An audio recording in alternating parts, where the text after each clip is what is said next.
नमस्कार दोस्तों। देखिए, आज की इस वीडियो में आपका स्वागत है। बहुत दिनों से मैंने वीडियो अपलोड नहीं करी है मेरे हेल्थ इशू के कारण।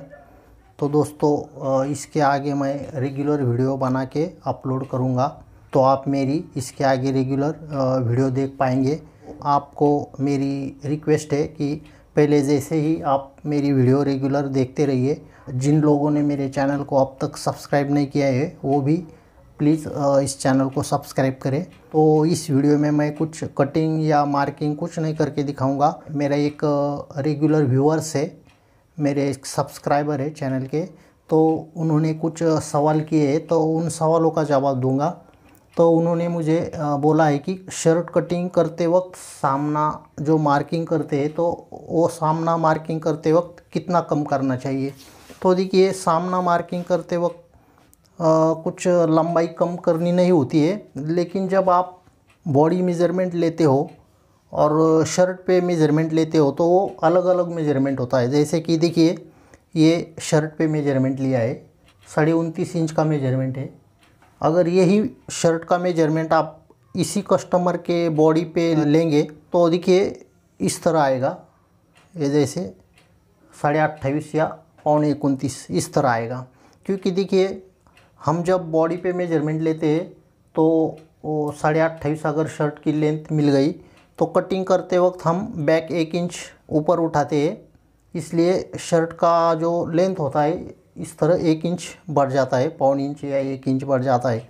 इसलिए सामना कटिंग करते वक्त हमें कोई लंबाई कम नहीं करनी होती है। सिर्फ देखिए, यहाँ मार्जिन छोड़ना पड़ता है। अगर एप्पल कट शर्ट है या इस तरह मैनेला शर्ट है तो इसके हिसाब से यहाँ मार्जिन छोड़ना पड़ता है, ऊपर भी हम मार्जिन नहीं छोड़ते। लेकिन शर्ट की मेजरमेंट जितनी बॉडी पे ली है उतनी लगानी पड़ती है। मेरे जो पुरानी वीडियो है आपने देखा होगा, 1.25 इंच या 1 इंच मेजरमेंट कम करके दिखाया हूँ। तो वो इसलिए देखिए, यहाँ आप देखेंगे ये शोल्डर का जो सामने वाला हिस्सा है ये यहाँ देखिए 1.25 इंच आया है। तो 1.25 इंच आने के लिए देखिए हमें यहाँ इस लेंथ से 29.5 इंच लेंथ से 1.25 इंच कम करके, ये देखिए इस तरह यहाँ 1.25 इंच कम करके इस तरह फ्रंट का मार्जिन करना पड़ता है। देखिए इस तरह। तो इसलिए मैंने जो मेरे पुरानी वीडियो है उसमें मैंने 1.25 इंच या 1 इंच कम करके इस तरह बोल के मैंने मार्किंग की है। तो ये उसकी वजह है, क्योंकि देखिए ये शोल्डर का जो सामने वाला हिस्सा यहाँ आता है और उसका मेजरमेंट मैंने शर्ट पे लिया होता है, इसलिए ये 1.25 इंच 1 इंच ऐसा कम करके मैंने शर्ट कटिंग करते वक्त मार्क लगाया है। तो ये हुआ पहला कारण। लेकिन जब आप बॉडी मेजरमेंट लेते हो तो जितनी भी बॉडी पे आपने लेंथ शर्ट के लिए उसी पे मार्क लगाना है। जैसे कि देखिए, अगर आपने 28.5 इंच मेजरमेंट लिया है कस्टमर का, तो आप देखिए यहाँ से ये देखिए ये आधा इंच इसे दबाव में गया है, तो इस तरह 28.5 इंच पर ही मार्क लगाएंगे। लेकिन 1 इंच बैक का जो ऊपर टेकिंग लेते हैं वो लेके ये शोल्डर एडजस्ट करना होता है। तो शर्ट कटिंग के वक्त कोई लंबाई कम करनी नहीं होती। शर्ट के ऊपर से अगर आप यहाँ से मेजरमेंट लेते हो, ये देखिए इस सिलाई से, तो उस वक्त मार्किंग करते वक्त तो ऊपर भी आधा इंच आपको मार्किंग के लिए छोड़ना होगा और नीचे भी यहाँ फोल्डिंग के लिए छोड़ना होगा। लेकिन कस्टमर के बॉडी पर अगर मेजरमेंट लेते हो तो जितनी लंबाई शर्ट की है उतना ही मार्क करें और नीचे दबाव के लिए आधा इंच छोड़ दें। इस तरह आपको मार्किंग करनी है। और दूसरी बात उन्होंने कही है, कॉलर के साइज़ के अनुसार देखिए शर्ट की कटिंग का तरीका बताए। तो दोस्तों देखिए, इस शर्ट का 14.5 इंच का कॉलर है। इस शर्ट का देखिए ये कितना लूजिंग शर्ट है, इतना बड़ा शर्ट दिखता है और कॉलर देखिए कितना छोटा लगता है।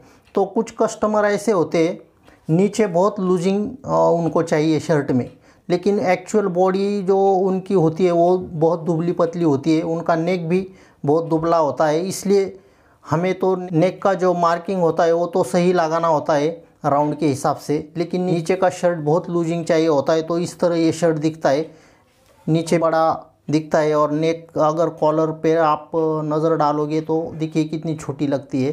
तो इस तरह नेक के हिसाब से या कॉलर के हिसाब से शर्ट कटिंग कभी नहीं करनी चाहिए, और मेरे पास वो तरीका भी नहीं है। नेक राउंड के हिसाब से या कॉलर राउंड के हिसाब से नीचे का पूरा शर्ट मार्किंग किस तरह करते हैं ये तो मैं कभी नहीं करता, और मैं वो अपनाना भी नहीं चाहता वो तरीका। किसी के पास है तो मेरा हिसाब ये है, जो है एक्चुअल मेजरमेंट ले उसके हिसाब से ही मार्किंग करे और कटिंग करे, वो बेहतर होगा।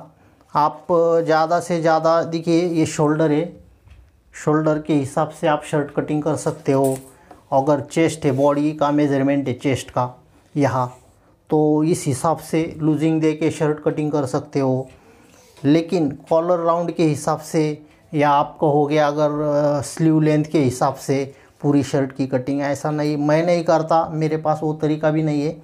मुझे कम से कम चेस्ट का मेजरमेंट और शोल्डर का मेजरमेंट तो चाहिए, इस हिसाब से मैं शर्ट बना सकता हूँ। लेकिन कॉलर राउंड के हिसाब से या स्लीव लेंथ के हिसाब से किसी एक मेजरमेंट के हिसाब से मैं शर्ट का पूरा कटिंग और मार्किंग नहीं कर सकता।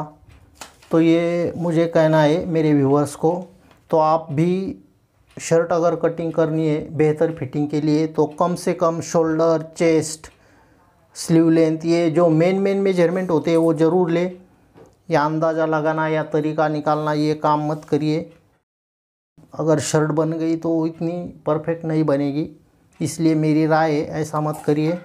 तो देखिए अगला सवाल उन्होंने पूछा था कि अलग अलग कॉलर के हिसाब से शर्ट की सामने की लंबाई कम कैसे करते हैं। तो ऐसा नहीं होता, कॉलर या नेक राउंड के हिसाब से शर्ट की सामने की लंबाई कम नहीं कर सकते।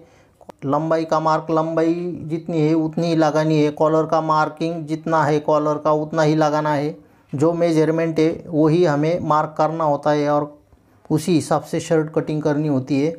तो ये उनके लिए मेरा कहना है कि किसी एक या दो मेजरमेंट से पूरी शर्ट की मेजरमेंट निकालना या उसी हिसाब से मार्किंग करके शर्ट कटिंग करना, ऐसा मत करिए। ज़्यादा से ज़्यादा जितने आप मेजरमेंट लोगे उतना शर्ट बेहतर कटिंग होगा और फिटिंग भी अच्छी आएगी।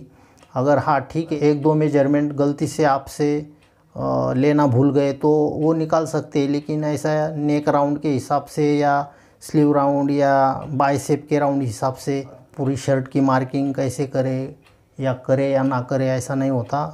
तो शर्ट के लिए पूरा मेजरमेंट ज़रूरी है। जो सवाल थे मेरे व्यूअर्स के, उनका जवाब उनको मिल गया होगा। और एक आखिरी उन्होंने रिक्वेस्ट की है कि एक मेजरमेंट लेके उस मेजरमेंट से पूरा शर्ट कटिंग करके दिखाए।